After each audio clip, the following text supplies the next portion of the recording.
Oke, sudah mulai ternyata. Baik, ini bagian kedua tentang judul penelitian. Langsung saja. Judul penelitian. Judul penelitian ini sangat penting ya bagi setiap mahasiswa ya. Karena ini menyangkut masa depan loh, kawan. Oke. Judul penelitian digunakan sebagai pegangan peneliti ya. Sekali lagi, pegangan peneliti untuk menetapkan variabel yang akan diliti. Teori yang digunakan, instrumen penelitian, ya kan, teknik analisa data, serta kesimpulan. Dan sepertinya judul penelitian ini, ya kita harus ya secepat-cepatan lah. Bahasanya kok jangan cepet-cepetan ya. Iya, cepat dan kita bisa paham dan bisa menemukan jurnalnya dengan cepat ya, kurang lebih gitu dia. Dan ini perbedaan penelitian kualitatif dan kuantitatif. Ya, ini saya dibagi dua layar ya, ini panjang soalnya. Jadi saya dibikin dua ini, saya pisah. Ada pendekatan kualitatif yang sebelah kiri dan yang kuantitatif ini sebelah kanannya. Perbedaannya dari desain penelitian, tujuan penelitian, teknik pengumpulan data, instrumen penelitian, jenis data, istilah subjek, terus juga ukuran sampel, analisa data, relasi peneliti dengan subjek penelitian, dan juga formulasi rekomendasi. Baik, di kampus saya, ya kan, di sini metode yang digunakan adalah kuantitatif. Oke, kita fokus ke kuantitatif. Untuk desain penelitian khusus, terperinci, kaku, statis, sesuai alur yang direncanakan sejak awal dan tidak dapat diubah. Nah, tidak dapat diubah ini dia, ya kan? Itu hubungannya sama judul penelitian yang tadi ya. Jadi memang kita harus fokus karena ini menyangkut masa depan kita. Oke. Masa depan penelitian maksudnya. Terus tujuan penelitian ini menjelaskan hubungan antar variabel, menguji teori, melakukan generalisasi fenomena sosial yang diteliti. Menjelaskan hubungan variabel ini nanti kita akan bahas yang di bawahnya ya. Menguji teori itu bisa dari aplikasi SPSS, dari apa namanya SEM dan lainnya ya. Itu makanya analisa datanya nanti. Teorinya banyak ya. Nanti seiring berjalannya waktu kita coba bahas. Melakukan generalisasi fenomena sosial yang diteliti. Maksudnya fenomena itu ya kayaknya kayak ada suatu masalah gitu, itu kita perlu diteliti. Karena saya judul penelitiannya adalah keputusan pembelian, maka di sini saya ada fenomena tentang apa sih pengaruhnya eh, X1 terhadap Y gitulah. Ya. Teknik pengumpulan data, oh ini sudah pasti ada survei kalau nggak wawancara struktur. Survei ini ya bentuknya kayak kuesioner ya kan. Wawancara kita bisa nyatet terus kita catat pas lagi ngomong atau recording juga bisa. Biar kita nggak lupa saat nulisnya nanti. Kemudian instrumen penelitian, kuesioner. Oh ini hubungan yang di atas tadi ya. Survei berhubungan dengan kuesioner. Terus di sini ada buku tes juga. Buku tes itu ya kayak from apa gitu ya. Terus ini ada jenis data, ada numerik, statik. Numerik dan statik ini masih hubungannya nanti sama kuesioner tadi, hubungannya kayak 1, 2, 3, 4, 5. Maksudnya sangat setuju, tidak setuju, sampai sangat setuju. Pokoknya gitulah ya. Istilah subjek penelitian itu responden, Mas ya. Responden, sudah pasti saya punya responden. Oke. Ukuran sampel besar, representatif, dan random. Tergantung jenis penelitiannya apa, ada MSDM dan lain sebagainya nanti ya. Terus analisa data deduktif berlangsung pada tahap akhir sebelum laporan. Terus relasi peneliti dengan subjek penelitian itu berjarak, non personal, tanpa kontak emosional, ya. Nah, untuk formulasi rekomendasi itu luas, detail, banyak mengandung literatur, ada hipotesis. Nah, ini dia nih. Ada hipotesis, banyak menggunakan literatur, maksudnya kayak jurnal gitu ya. Detail pembahasannya dan luas. Jadi kayak segitiga terbalik ya, segitiga terbalik. Dari luas dulu, nanti lama-lama mengkerucut gitu loh. Oke. Mengenal variabel. Kayaknya kita coba lebih percepat ya. Nah, di sini ada beberapa judul ya. Sebenarnya judul yang pertama saya yang diajukan itu yang warna hitam ini nih ya. Pengaruh customer knowledge, product quality, dan brand awareness terhadap keputusan pembelian dengan kepercayaan pelanggan sebagai variable intervening. Itu judul yang pertama saya, tapi saya nggak pakai itu. Nah, terus ada judul-judul lain ini, pengaruh self efisiensi dan budaya organisasi terhadap kinerja karyawan dengan kepuasan kerja sebagai variable intervening pada rumah sakit Condong Catur di Yogyakarta. Ya, ini berbagai judul ya. Jadi saya coba cek dulu ya. Yang pertama yang warna hitam ini adalah tentang pemasaran ya. Di sini lihat ya, keputusan pembelian ya, fokusnya. Nah, untuk yang kuning, yang cian, yang warna hijau ini adalah variabel X-nya. Ada X1, X2, X3. X1-nya customer knowledge, product quality X2, brand awareness itu X3, keputusan pembelian itu adalah Y-nya, dengan Z itu adalah kepercayaannya. Ini pemasaran yang warna hitam nih. Ini select efisiensi, ini berarti MSDM nih. Kinerja karyawan. Kinerja karyawan ini MSDM. Komunikasi pengaruh terhadap ini MSDM juga. Analisis pengaruh kecerdasan emosional ini terhadap kinerja karyawan ini juga MSDM. Employee ini juga MSDM lagi, SDM. Pengaruh attitude lingkungan terhadap ini ini MSDM juga. Locus of control terhadap kinerja karyawan ini MSDM-nya. Jadi yang pemasaran ini yang warna hitam doang ya. Ini sisanya MSDM.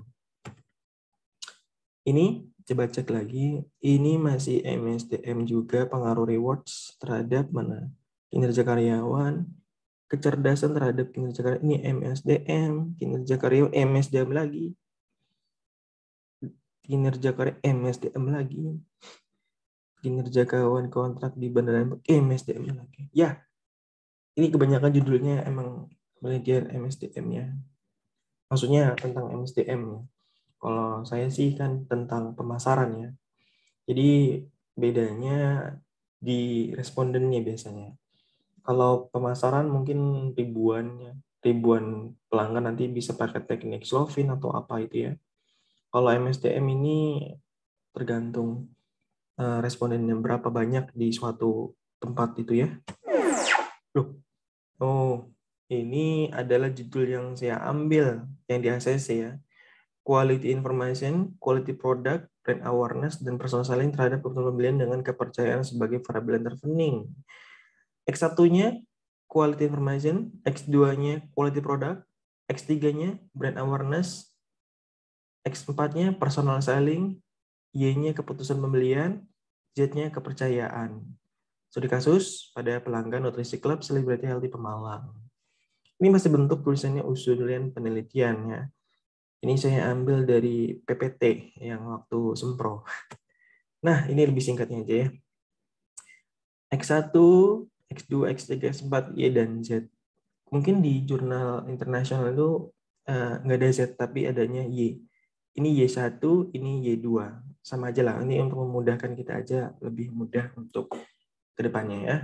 Kemudian ini adalah bentuk cover skripsi ya. Udah jadi skripsi. Tadi urusan ini skripsi. Kok cepet? Oke, penelitian terdahulu. Nah, skripsi adalah istilah bahasa Indonesia yang digunakan untuk menggambarkan karya ilmiah yang merupakan hasil penelitian sarjana, menggunakan aturan yang berlaku untuk membahas masalah atau fenomena dalam bidang ilmiah tertentu. Nah, penulisan skripsi ini dibagi menjadi beberapa bab, dan latar belakang serta tinjauan pustaka dijadikan dengan jelas dan kemudian dibuktikan dengan gambar-gambar yang ditempatkan pada bab-bab tertentu. Inilah yang membuat setebal ratusan halaman. Kalau punya saya ada berapa ya skripsinya itu? Pokoknya lebih dari 200 halaman lah. Kemudian nih, jurnal ilmiah. Tentu saja di dunia akademis, kata jurnal sering terdengar. Jurnal ilmiah adalah publikasi berkala dalam bentuk brosur yang berisi banyak artikel. Biasanya jurnal diterbitkan setiap 4 bulan sampai 1 tahun. Nah, isi pembahasannya ya cukup luas ya dan padat, biasanya 6 sampai 8 halaman. Mungkin punya artikel saya juga lebih dari 8 halaman sih. Pokoknya nggak sampai 50 halaman lah paling untuk jurnal ya. Menemukan jurnal penelitian. Nah, untuk menemukan jurnal penelitian ini ada banyak banget ya situsnya. Ya bisa cari di perpustakaan, nanti kita nggak tahu bukunya siapa ya. Yang paling simpel ini. Ada Google Cendekia, ada Sinta, ada portal Garuda, ada juga Sign Direct. Ini yang Indonesia yang mana nih? Indonesia ini yang Garuda, Sinta sudah internasional, Sign Direct internasional, Cendekia campuran ya. Ini situsnya. Nah, ada nggak yang lebih jelas lagi? Oh, ini dia, ini dia. Ada 14 macam situs yang mungkin bisa kita akses untuk menemukan jurnal penelitian terdahulu ya. Yang pertama ada Perpustakaan Nasional Republik Indonesia atau Perpusnas. Ini biasanya kalau mau ke situ atau mengakses itu harus ada KTP-nya. Nanti daftar pakai KTP, nanti diverifikasi dan seterusnya. Ini yang Perpusnas nih. Untuk dua, Indonesian Scientific Journal Database. Saya belum pernah coba ke sana. Ketiga, Directory of Open Access Journal, DOIJ, itu internasional. 4, JSTO, nasional juga. 5, Google Scholar. 6, Microsoft Academic. 7, Sagi Journal. 8, ResearchGate. Nah, ResearchGate enak menurutku sih kalau buat dicari jurnal-jurnalnya.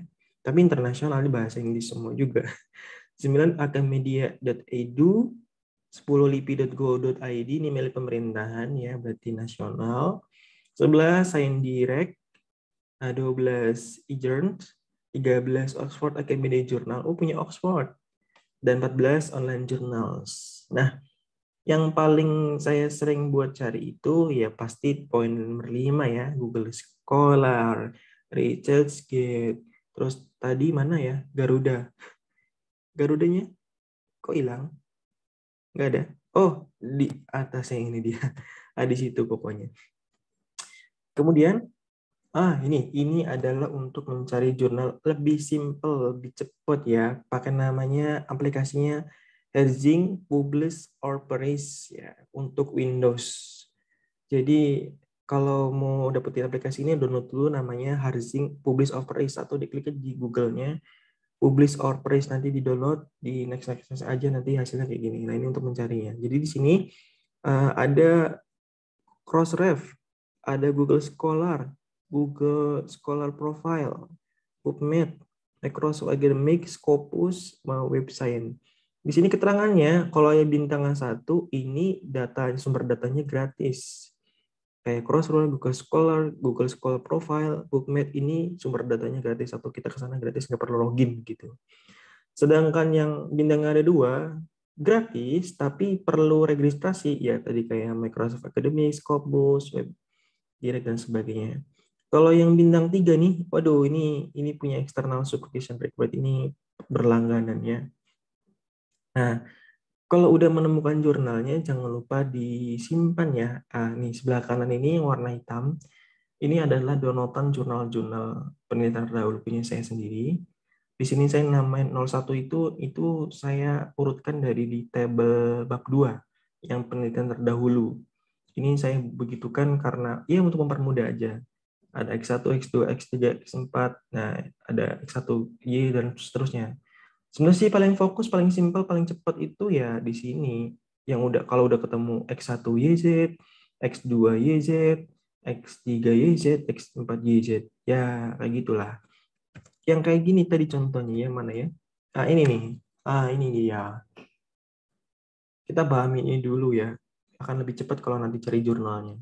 Ya syukur-syukur semuanya ada dalam satu jurnal, X1, X2, X3, X4 sama YZ, kayaknya sangat sangat sangat sulit ya. Ya, oke. Jangan lupa di-download ya kalau udah pas sesuai dengan nama-nama judul jurnalnya ya, dengan penelitian kita. Dan jangan lupa kalau bikin filenya atau nyimpan filenya kalau bisa diurutin aja. Ini kenapa saya namain 01 contoh skripsi ini karena masalah sort ya, sort by sort ya. Di Windows agar lebih cepat mudah untuk nyarinya. Ini saya buat seperti ini karena bertahap. Ya, saya buat foldernya bertahap. Di dalam 03 Sempro usul penelitian, di dalamnya ada pembimbing 1, pembimbing 2, terus ada lampiran dan lain-lainnya, pokoknya gitu ya. 04 ini dosen pembimbing skripsi, ini cuman file-file biasa aja sih yang dikirim. Kita dapat dosen pembimbing namanya siapa, ini siapa, dan sebagainya. 05 skripsi Raja Guru ini sama kayak tadi yang Sempro, ada pembimbing 1, pembimbing 2, terus 06 setelah ujian skripsi. Ya udah, ini tadi setelah ujian skripsi ya ada revisi. Setelah revisi mungkin bikin artikel, nanti tinggal menunggu penedaran dan seterusnya. Oke, segitu saja yang mungkin bisa disampaikan. Mohon maaf apabila ada kesalahan kata dan perbuatan. Next-nya bagaimana cara mencari jurnalnya ya. Gitu aja sih.